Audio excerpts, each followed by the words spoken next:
You know, it's funny. Um, I never really aspired to be chief. What I really was interested in, even before I came on, was being a detective.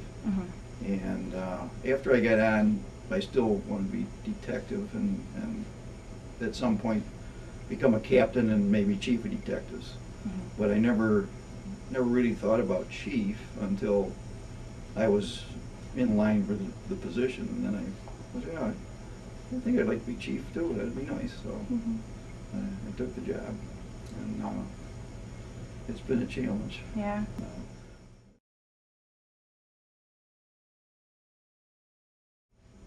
Policemen are under a microscope so much more now than they were, years ago. And unfortunately, I don't see the respect for not just Lockport policemen, but for policemen in general that there used to be 32 years ago. It's a societal change. I don't know what's caused it, but I've noticed that, and I don't think any policeman here that's been around a long time would disagree with me. People are a lot more critical, would you say? Much more critical, and you know, and you see these things in the media. I mean, it's something something that people like to watch on television. So naturally, if it's something that's going to be popular with the viewing public, then the media is going to give it to them. So, right. And that doesn't help matters any. So I see that, and it saddens me. And again, going back to the department here, great bunch of policemen. I got some stellar performers here. I got, Scott Seekins, he was the National Police Officer of the Year. John Yoder was the New York State Police Officer of the Year. We've got a lot of talent here. People that take care of all our computer systems, change over police cars. They have a lot of technical expertise in all these things that, other places have to get contractors in to take care of. I've got all this talent here, along with some of the best detectives and investigators, and it really is a great department.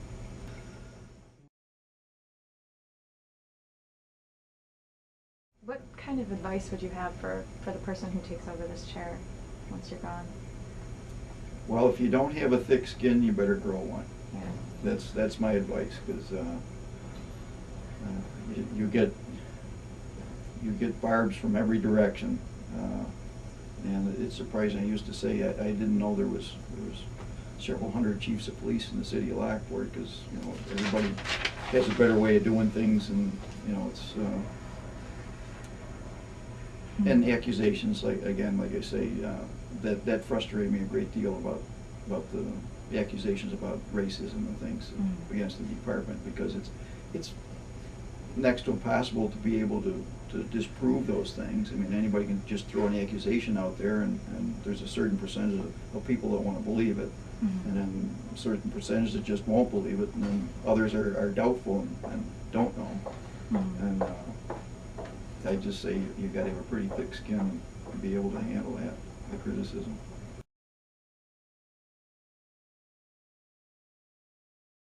Just a couple of years ago, we interviewed a serial killer on death row in Texas, and cleared the case from the information he provided us. And that was very interesting, going down there and talking to that guy. You sitting there knowing what he did, and he was on death row for, slitting these little girls' throats and things, and he was so personable, and I mean, you'd want to go out and have a beer with him. He'd just sit there and just the nicest, most personable guy, but the things that were coming out of his mouth, and he's saying how he was murdered this person and what he did to that one, and it was bizarre, but very interesting.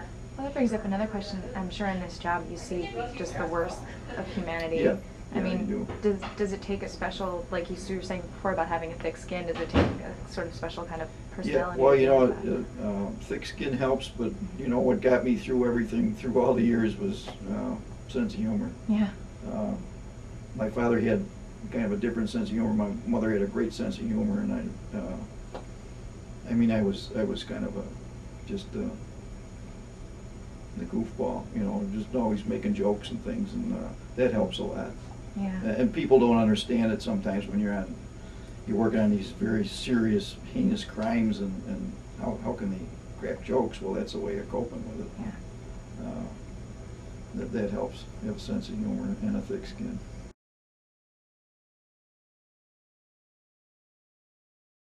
Yeah, and I definitely have to say, you know, my wife has been a real support through all the years. You know, it was tough. You know, you work 3 different shifts, and especially she was going to school. She was going to Niagara University, and I forgot what year. I think it was 1993, and I was chasing a guy I suspected was dealing drugs around the city at about 3 in the morning, and I caught up with him and got him out in the street. And the next thing you know, I'm lying out in the middle of the street unconscious in a puddle of blood. And that day happened to be, she had 3 or 4 midterms that day, and so naturally she couldn't make that, and I was in the hospital. And you know, that was tough on her. Yeah. It was tough, and then, you know, getting somebody come to the door in the middle of the night, and you know, she got to be thinking the worst. And, it was scary, and it was tough. So I got to give her a lot of credit for everything that she's done for me, and keeping the kids quiet when I'm working midnights, and you know, not easy.